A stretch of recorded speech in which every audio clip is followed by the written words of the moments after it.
The sun was still low enough to throw long shadows when the lone rider appeared on the horizon, a dark silhouette moving through the rippling heat haze. He sat his horse with the weary posture of a man who had ridden farther than he cared to count, his hat brim low over eyes narrowed against the glare. The land stretched flat and endless around him, the grass brittle and yellow, the soil cracked where the spring rains had failed. Wind slid over the plain, carrying the dry scent of dust and sage, and somewhere far off, a hawk gave a cry that fell away into silence. By the time he reached the outskirts of the town, the horse's flanks were dark with sweat and its head hung low. The place was little more than a scattering of buildings, weathered gray and listing under the sun's weight. Shutters rattled against their hinges. A faded sign above the general store groaned on rusted chains. The man dismounted slowly, favoring one leg, his movements deliberate, the stiffness in them speaking of old pain. He looped the reins over a post and stood a moment in the thin shade, letting the stillness settle around him before stepping inside. The store smelled of grain sacks, sun-warmed wood, and the faint sharpness of lamp oil. Shelves sagged under jars of dried beans, bolts of cloth, a few rust-speckled tools. Behind the counter, the storekeeper watched with a mild suspicion, reserved for strangers in a place where every face is known. But it wasn't the storekeeper who caught the man's attention. Near the back, a woman stood with her hands on the counter, her voice calm but firm as she argued the price of flour. She was not young, not in the way the railroad posters like to show. There was a steadiness in her that came from having worked the land and survived it. Her skirt hem was frayed, her shirt patched at the elbows, but there was nothing frayed in her gaze. The man's eyes lingered a fraction too long. She noticed, of course. Her glance swept over him once, assessing. His boots were scuffed, his coat, an old Union cavalry piece gone soft at the seams. The leather was belt dark with years of use. His limp didn't escape her notice either. She returned her attention to the storekeeper as if he were nothing worth remarking on, but something in the air shifted. He waited until she finished her business and stepped outside, a sack of flour balanced against her hip. The sunlight struck her hair and turned it into something coppery under the dust. She was crossing to the well at the edge of the street when he followed. "You run a place out here?" His voice was low, dry from the trail. She didn't answer at first, working the rope until the bucket rose dripping from the dark. The creak of the pulley filled the silence. "I keep to myself," she said finally, tipping the bucket to fill her can. He nodded once, as if that confirmed something he'd already guessed. "I've got a ranch north of here. Fence is holding for now. Cattle still mine, but not for long unless I find someone to stand with me. Law says the land will go to the bank if I can't prove it's worked by a family." His tone was even, almost businesslike, but there was a thread under it, something rawer. "I'm offering a marriage in name only. I keep the land. You get half the herd in 2 years. The words hung in the hot air between them. She didn't move, didn't blink. "And what makes you think I'm the kind of woman to take that kind of bargain?" "You came to town alone," he said, eyes steady. "You don't scare easy. That's the kind I need." Her mouth curved, but it wasn't a smile. Or maybe I've just learned how to keep from showing it. She set her can in the wagon bed and climbed up without looking at him again. As she drove away, the mule's hooves thudding against the baked earth, he stood at the well, watching the dust rise behind her. The wind picked up, rattling the bucket chain, and somewhere down the street, 2 riders passed slow and silent, their eyes following her until she turned out of sight. He noticed the way her shoulders had stiffened when she saw them, and how she kept her head high regardless. That evening he was back in the saddle, the town falling away behind him, the prairie open before him, in a sweep of pale gold under the sinking sun. His horse's shadow stretched long and thin across the grass. He rode with the steady rhythm of a man used to keeping his own counsel, but his thoughts kept circling back to the woman at the well, to the way she hadn't said yes and hadn't said no. Far behind, on the road into town, she was still thinking too. Her hands kept to the reins, but her mind was on the stranger's eyes, the weight in his voice, and the dangerous comfort in the idea of not having to stand alone anymore. She didn't know yet if she'd go to him, but she knew she'd sleep less easy tonight for having met him. The light thinned to a deep, burnished copper as the sun touched the horizon. Out across the land, Shadows pooled in the low places, and the wind carried the scent of rain from far away. Somewhere in the distance, a coyote called, its voice threading through the stillness, and the man riding north felt it settle in his bones like an omen. The sun had barely lifted over the ridge when he saw her riding toward the ranch, the mule's pace steady, a rolled bedroll tied behind the wagon seat. She stopped at the gate without speaking, her face unreadable in the morning light. He stepped out from the barn, brushing hay from his hands, and waited. "You still offering that bargain?" she asked. His nod was slow, deliberate. "Then here's mine," she said. "I keep my own say in how things are run. You don't ask about my past, and I won't ask about yours. 2 years and we split as agreed. No promises beyond that." It was more than he'd hoped for. "Done," he said, extending his hand. Her grip was firm, the kind of handshake a man remembers. By midday, she'd settled her few belongings in the spare room. The ranch wasn't much. 2 rooms in the main house, a lean-to kitchen, a barn leaning east as if it had grown tired of standing. But she moved through it without complaint, setting her things in neat order, sweeping dust from the corners as though she'd already claimed it as hers. Their first days together were filled with work. He taught her which fences needed mending before the cattle pushed through. She showed him how to make coffee that didn't taste like boiled nails. They spoke little, but in the quiet there was a kind of rhythm. The sound of hammers on fence posts, the shuffle of boots in dry dirt, the low calls of cattle. The heat pressed down in the afternoons until the air wavered above the ground, and in the evenings the cool crept back, carrying the far-off cries of coyotes. He caught her watching him once, when she thought his back was turned, her eyes resting on the hitch in his gait. She said nothing, and he was grateful for it. On the 4th day, riders appeared on the ridge. 3 of them, moving slow, the sun catching on the metal of their buckles and the barrels of their rifles. They came down into the yard, dust curling up around their horses' legs. At their head was a man in a pale hat, its brim casting a smile into shadow.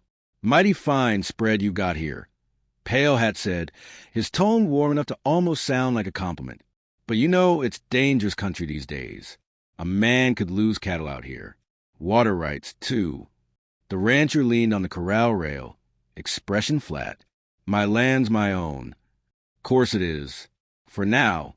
Pale Hat's gaze drifted to the woman, who stood by the barn, one hand resting casually on the handle of a pitchfork. "Didn't know you'd married, friend." The rancher didn't look away. "Figured I'd keep some things to myself." The pale smile widened, but it didn't reach the eyes. "Well, you watch yourselves. Bad luck's been riding this range lately." With a light tug on the reins, he turned his horse, the others following. They rode slow, as if to let their presence sink into the ground. When they were gone, the air seemed thinner. She came up beside him, her face calm, but her eyes sharp. "You know them?" "Enough to know their trouble," he said. That night they sat on the porch, a lantern between them, coffee cups in hand. The crickets were loud, the stars sharp against the black. She broke the silence first. "You think they'll come back?" "They always do," he said. "Men like that don't give up easy." Her gaze drifted out into the dark, as if she could already see them there, waiting. "Then we'd better be ready." The next day they worked side by side without speaking much. But there was something different in the air, an unspoken understanding that the work they did now might decide whether the ranch would still stand in a month. She was quicker with the hammer, surer with the ropes. He found himself watching her movements, noting the way she read the cattle, how she knew when to speak softly and when to snap the air with her voice. That evening a storm began to gather. The sky bruised over the horizon, and the air grew heavy. They stood outside watching the dark roll in. "Smell that?" he asked. She nodded. Rain. And trouble. Lightning split the clouds far to the south. For a moment, the brief flare lit the land enough to show a tiny orange glow, campfire light where there should be none. They both saw it. Neither spoke. The first drops fell slow and heavy, tapping against the brim of his hat. The wind picked up, carrying the scent of wet earth. Somewhere out beyond the reach of the rain, someone was waiting, and both of them knew the next time Pale Hat came calling, he wouldn't just be smiling. The sun came up hard and bright, burning away the storm's ragged edges but leaving the ground damp and the air sharp with the scent of wet sage. They set out early, driving the cattle toward the north pasture, where the grass still held some color. The work was steady, the silence between them comfortable, broken only by the lowing of the herd and the creak of saddle leather. At a narrow pass between two ridges, she slowed her horse and glanced toward the canyon walls. "Used to be a trading path," she said, "before the railroad cut through the other side." He studied the rock face, scarred where dynamite had been used years ago. "Railroad takes what it wants," he said, his voice flat. She didn't look at him when she answered. "Took more than the land, too." Then she urged her horse forward, as if the words had been a slip she regretted. By mid-morning they reached the creek. The cattle spread along the bank, hooves sinking into the soft earth. He dismounted, but she stayed in the saddle, watching him as he knelt to refill his canteen.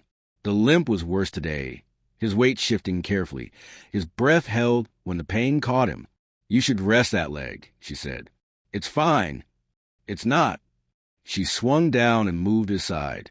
Her hands were sure as she rolled up the fabric over his knee, revealing a jagged scar, the skin around it still inflamed.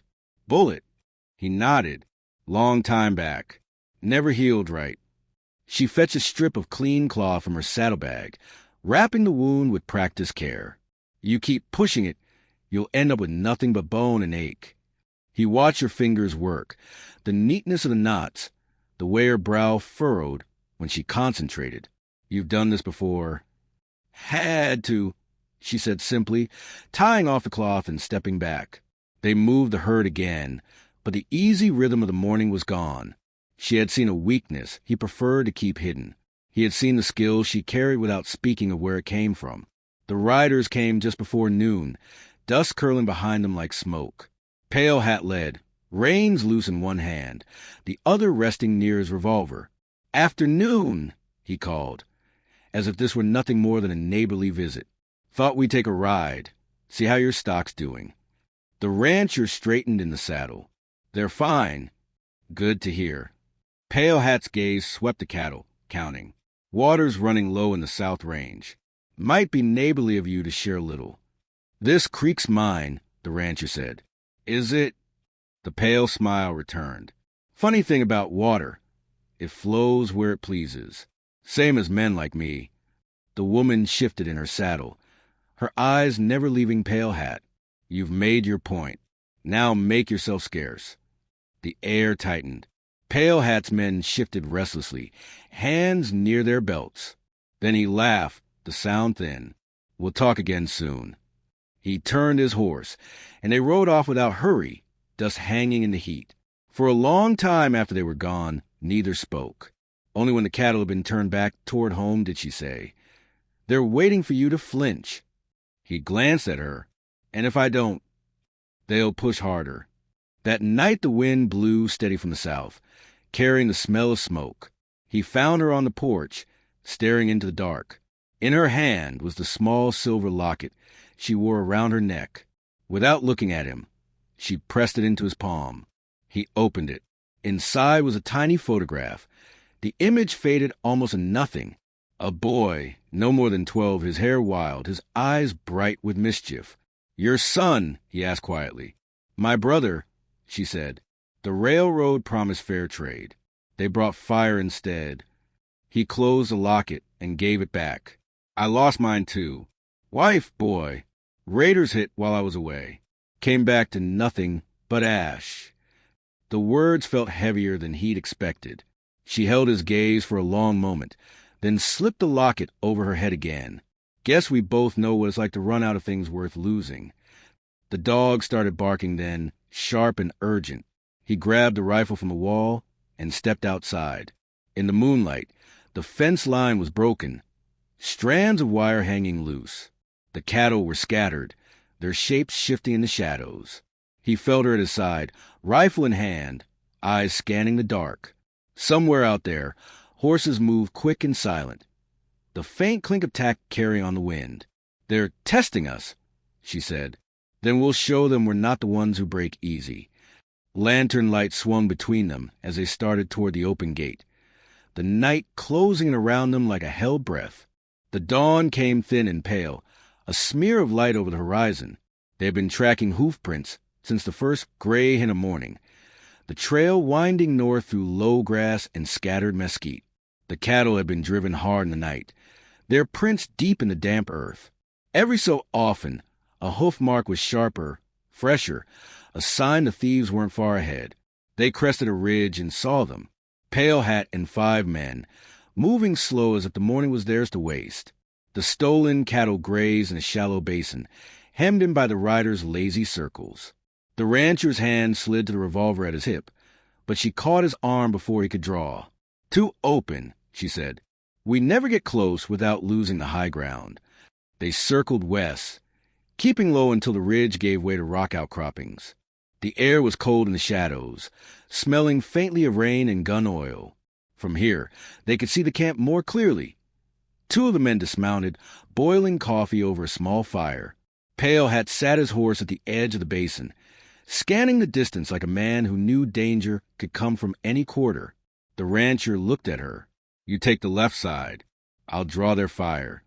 She didn't like it, but there was no time to argue.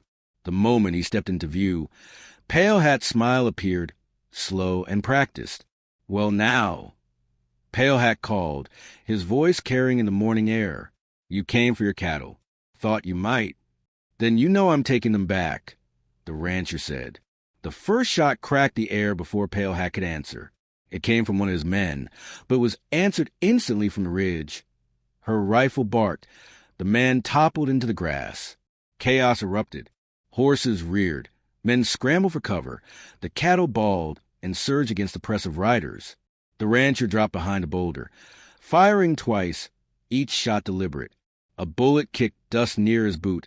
Another slammed into the rock beside his head. He moved low, quick, the limp slowing him but not stopping him. She worked her way down the slope, using the land's foes to hide her approach. Her second shot took another man from the saddle. The Pale Hat was easy to spot even in confusion, but Pale Hat moved well, his horse turning sharply to keep him just out of reach. Then a shot grazed her arm, hot and sharp, spinning her half around. She caught herself against the rock, teeth clenched, and kept moving. Blood seeped through the fabric. But she didn't slow. The rancher was pinned now. 2 men keep him down with steady fire. She swung out from cover and dropped one, the echo rolling through the basin like thunder. The other man hesitated, and that was all the rancher needed. His revolver roared, and the man went down. Pale Hat saw the turn and spurred forward, his revolver in hand. The rancher stepped into the open, both men stopping just short of each other, the distance between them no more than a horse's length. "You could walk away," Pale Hat said, voice calm despite the fight still raging behind him. "Keep your life. Keep some pride. Leave the land." The rancher's grip tightened. "Some things you don't walk away from." He raised a revolver, but before he could fire, she came up on Pale Hat's flank, rifle aimed. "Don't," she said, her voice low. "Some debts ain't worth collecting." For a moment, the only sound was the cattle shifting restlessly, the wind tugging at the grass. The rancher's jaw worked, his breath hard. Then he lowered the gun. Pale Hat's smile returned, smaller this time, and he backed his horse away. "This ain't over," he said. "It is for today," the rancher answered. They watched him ride off with the 2 men left to him. The cattle were gathered, the dead left for the land to claim. By the time they turned toward home, the sun was high, burning off the last of the morning chill. Back at the ranch, they moved in tired silence, tending wounds and setting coffee on the stove. When the cups were filled, he leaned against the table, watching her. "That locket," he said. "You've carried it a long time."